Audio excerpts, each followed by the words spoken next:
Comment on s'assure que le système d'information est agile, réactif, etc. Là où encore, enfin pour moi, il n'y a pas 15 000 façons de faire.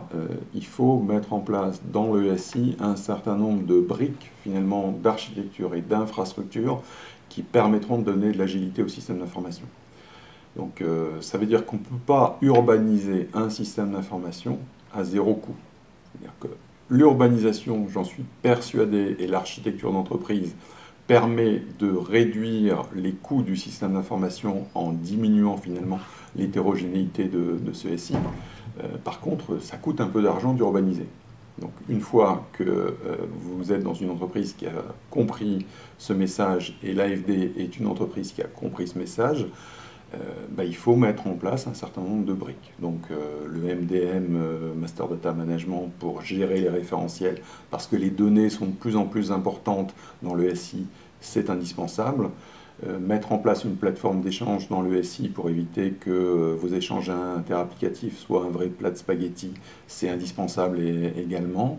Et il y a un certain nombre de briques comme ça qu'il vous faut positionner dans le SI. Une fois que vous avez toutes ces briques, il faut arriver à finalement mettre en place ces briques, non pas par des projets, le projet super top, génial, que va rêver l'informaticien qui est mettre en place du SOA dans une entreprise, c'est plutôt comment finalement je mets sous forme d'une poupée russe tous ces briques d'architecture dans un certain nombre de projets métiers. Il n'y a pas de secret, il faut mettre des indicateurs de pilotage comme dans n'importe quel processus d'entreprise. Donc il y a déjà un moyen simple qui est qu'il faut que vous maîtrisiez votre patrimoine applicatif de départ. Donc il faut que finalement, ça tous les urbanistes qui m'écouteront, les architectes le comprendront, il faut que vous ayez finalement dans un référentiel de cartographie, et l'AFD a choisi la solution CaseWise finalement de cartographie, il faut que vous ayez finalement dans cet outil l'ensemble de votre système d'information sur la vision fonctionnelle, applicative, technique. Une fois que vous avez ça, vous êtes en capacité d'évaluer finalement l'hétérogénéité de votre SI. Donc vous pouvez savoir le nombre de fonctionnalités finalement identiques qui sont couvertes par plusieurs applications, par exemple. Le nombre d'applications que vous avez dans votre SI. Donc tous ces éléments-là, progressivement, vous pouvez les comparer avec tous les projets que vous mettez en place. Et est-ce que les projets que vous mettez en place vous permettent de réduire ces différents éléments d'hétérogénéité? Donc ça, c'est une façon de l'évaluer. L'autre façon, à mon avis, passe par les coûts. Parce qu'aujourd'hui, on est dans un monde où les budgets informatiques n'iront pas croissant, ils iront en diminuant. Donc, par contre, les besoins des entreprises vont, eux, croissant. Donc, comment on arrive, finalement, à faire plus avec moins d'argent? Et mon sentiment personnel est qu'on ne peut y arriver qu'avec un système d'information qui est bien architecturé, qui est bien urbanisé, etc. Donc, pour moi, un des leviers pour faire avancer la démarche d'urbanisation, c'est d'arriver à démontrer à vos patrons que l'urbanisation vous permet de maîtriser et de réduire vos coûts.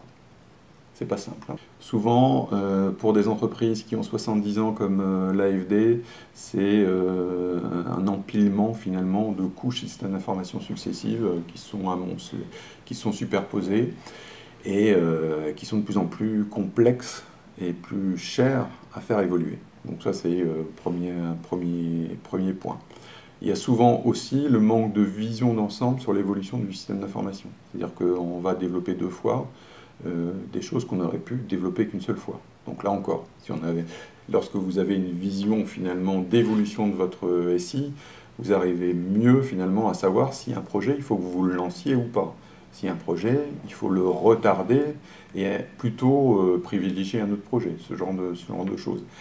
Et puis comme tout le monde, on a des utilisateurs qui de temps en temps, certainement pour de bonnes raisons, sous la pression d'un certain nombre de demandes réglementaires, parce qu'on est quand même également établissement financier, Et l'AFD, comme d'autres établissements financiers, comme d'autres banques, se doit de mettre en place tout un tas de régulations, enfin d'éléments d'application qui sont issus de la régulation, que ce soit BAL 3, que ce soit le projet EMIR qui va bientôt arriver, tous ces sujets-là, il faut qu'on l'intègre dans notre SI. Et là encore, si on arrive à avoir un SI qui est correctement architecturé, urbanisé, etc., le poids de ce réglementaire et le coût de ce réglementaire sera moindre que si on a un SI qui ne l'est pas.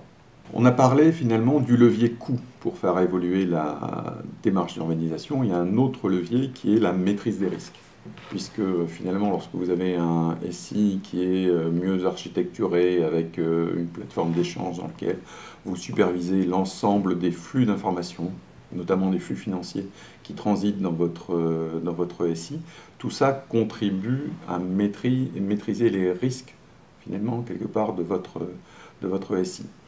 Donc, petit à petit, l'AFD, comme plein de grandes banques du marché, comme d'autres instituts publics, est aujourd'hui dans une démarche, finalement, pour faire en sorte que son SI marche encore mieux que ce qui marche aujourd'hui et maîtrise encore mieux à l'avenir ces risques que ça ne peut l'être aujourd'hui. Bon, sachant qu'en plus, au sein de l'AFD, comme dans un certain nombre d'établissements financiers, on a une structure qui s'appelle l'inspection générale et qui est là finalement pour nous aider à corriger des dysfonctionnements qui peuvent apparaître finalement dans notre système d'information.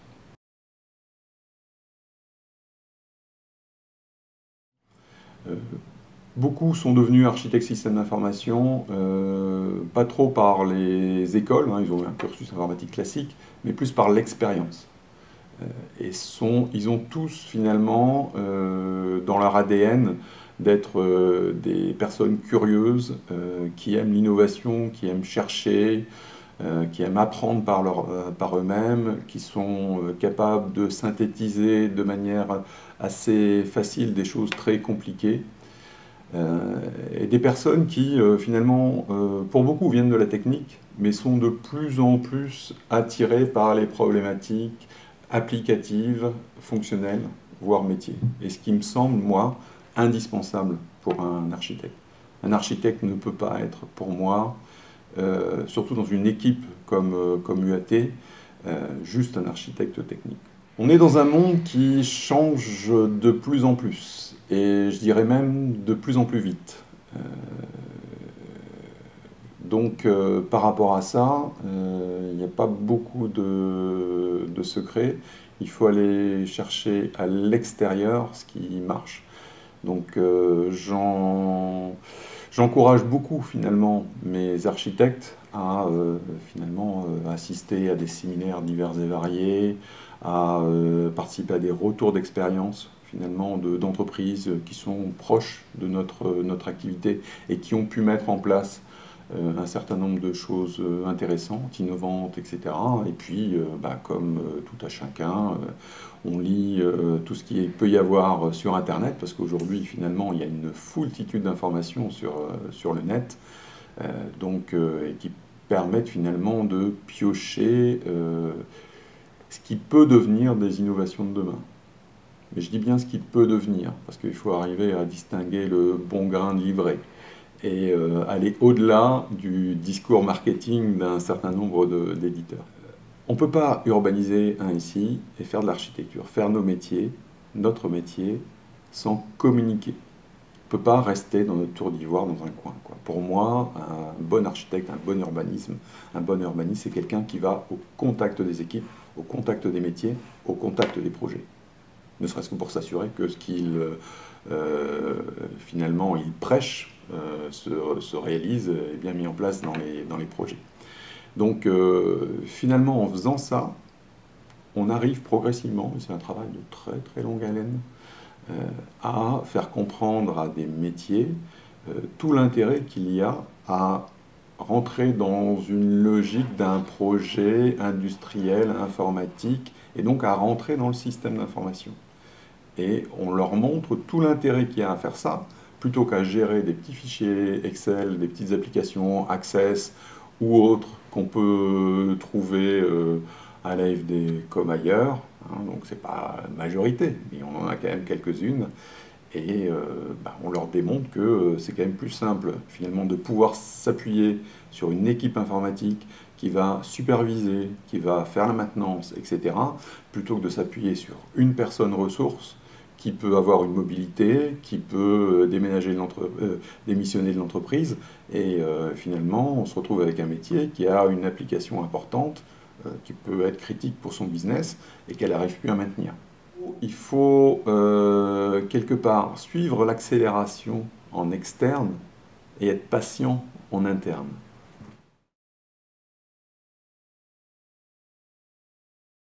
Le fonctionnement de la DSI de l'AFD, qui s'appelle une DMI en interne, puisque c'est l'originalité finalement de la DSI de l'AFD, est à la fois finalement de traiter l'informatique, mais également l'immobilier et la logistique. On est aujourd'hui à l'AFD dans ce qu'on pourrait qualifier de DSI de pilotage, puisque ça fait maintenant plusieurs années qu'il y a eu une décision stratégique de prise au sein de l'AFD, de sous-traiter un certain nombre de ses activités et de recentrer la DSI sur ce qui est vraiment important pour l'entreprise et pour la stratégie d'entreprise. Donc tout ce qui a trait, bien évidemment, à l'urbanisation de systèmes d'information et à l'architecture d'entreprise, mais également tout ce qui a trait à l'accompagnement maîtrise d'ouvrage, à la supervision de nos infrastructures, réseaux, télécoms, informatique, etc. Pour faire tout ça, il n'y a pas de secret. Il faut des normes, il faut des règles, il faut des processus. Donc on a un processus projet qui est, on va dire, assez classique, on va dire, dans la profession, avec un certain nombre de jalons dans ce processus projet et des points de rencontre entre les projets et la démarche d'urbanisation et d'architecture. Alors, des exemples de bonnes pratiques, c'est on ne démarre pas une étude d'opportunité sans y associer des architectes. On ne lance pas un projet en conception sans être passé par une étape d'avant-projet détaillé qui a été normalisée par la division urbanisme, architecture et technique. On ne lance pas, il n'y a pas de go projet sans passer par un comité d'architecture.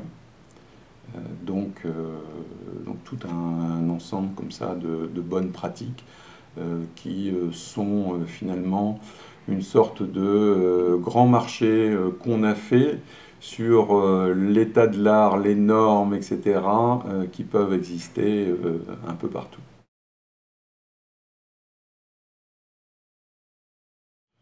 Je pense que la problématique, elle n'est pas ce qu'on externalise, mais comment on externalise. C'est qu'en fait, on externalise bien que ce qu'on maîtrise bien. Toutes les entreprises qui, de par le passé, ont voulu externaliser l'informatique parce que l'informatique c'est compliqué, les DG ne comprennent rien et ils se sont dit je vais mettre l'informatique dehors, ça sera beaucoup plus simple. Toutes ces entreprises-là, la plupart du temps, se sont trompées et sont revenues en arrière. Donc aujourd'hui, à l'AFD, il y a eu dans une première étape finalement un peu une externalisation à marche forcée. On est aujourd'hui en train de se rendre compte, comme les autres, parce qu'on n'est pas des fois plus malin que les autres, donc on fait aussi des erreurs. L'essentiel est de se rendre compte qu'on fait une erreur et de trouver finalement le correctif qui permet d'avancer. Et du coup, aujourd'hui, on est sur vraiment une réinternalisation de tout ce qui est fonction de pilotage indispensable pour maîtriser ce qu'on va donner à nos fournisseurs, nos intégrateurs, etc. Il est impératif que les équipes internes de l'AFD maîtrisent le système d'information de l'AFD. Ce n'est pas à nos fournisseurs de maîtriser le système d'information. Nos fournisseurs sont là, finalement, pour être les meilleurs hébergeurs du monde, enfin en tout cas on l'espère, les meilleurs intégrateurs, etc., etc. Voyez. Donc pour nous, finalement, on va chercher à l'extérieur ce qu'on n'a pas en interne. On a beaucoup d'innovations qui vient du monde du grand public. Et aujourd'hui, dans les entreprises, on essaie finalement de courir après ça, hein, mais les DSI, souvent, sont plus les directions qui innovent en informatique dans les entreprises, en fait. C'est plus l'usage grand public qui rentre dans l'entreprise. Donc, en gros, aujourd'hui, soit vous avez des DSI qui courent après tout ça ou qui essaient de bloquer, et à mon avis, ce n'est pas la bonne solution. Soit, quelque part, bah, vous restez bien en veille sur ce qui se passe à l'extérieur, finalement, et puis vous essayez de regarder la meilleure façon d'intégrer tous ces nouveaux usages en interne de l'entreprise. Et moi, je pense que c'est la solution, quelque part, la plus sage et qui évite finalement d'avoir des utilisateurs aussi frustrés, quelque part.